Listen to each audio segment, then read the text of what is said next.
ஆனந்தி உடம்பு சுகம் இல்லைன்னு என்ன கிச்சனில் வேலை பார்க்குறேன் இல்லை போய் நம்ம ஹோட்டலில் இருந்து சாப்பிடலாம் அது வாங்கி சரியில்லாட்டாலும் நான் சாவ கிடந்தாலும் என்னை பெட்டியில ஒண்ணு வச்சாலும் என்னை எழுப்பி சமைக்கதான் எனக்கு சமைச்சுதான் ஆகணும். இப்போ கேட்டது அப்பா போச்சு.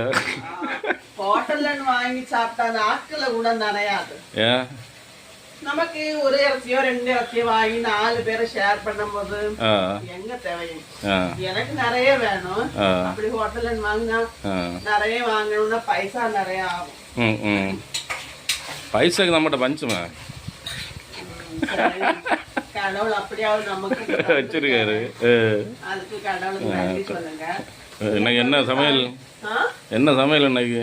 இன்னைக்கு வந்து சண்டே சமையல் வந்து பீஃப் தான் வாங்கியிருக்கேன். பீஃப் வாங்கியிருக்கேன் இன்னைக்கு. பீஃபும் ஆப்பமும் இன்னைக்கு செய்யலாம் இருக்கேன். ஏன்னா எனக்கு வேற எதுவும் செய்ய முடியாது. ஆப்பம்னா ஈஸியா பண்ணலாம் அப்படின்னு இன்னைக்கு பீஃபும் பீஃப் அண்ட் ஆப்பம்.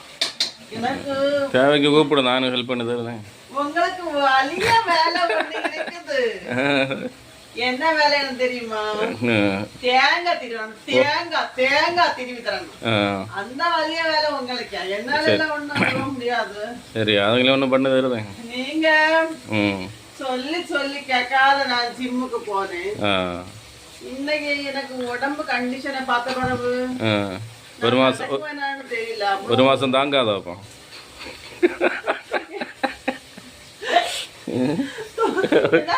உட்கார கூட முடியல. சேர்ல கூட உட்கார முடியல.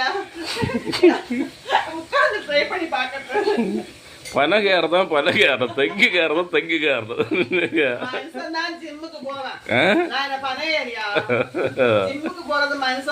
என்ன இப்போ கையும் காலும் வலிக்கணும். என்ன தொடக்கத்துல அப்படிதான் இருக்கும்.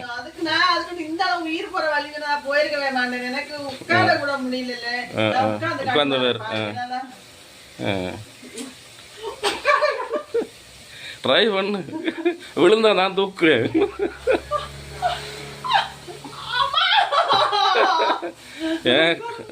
கால வலிக்குது.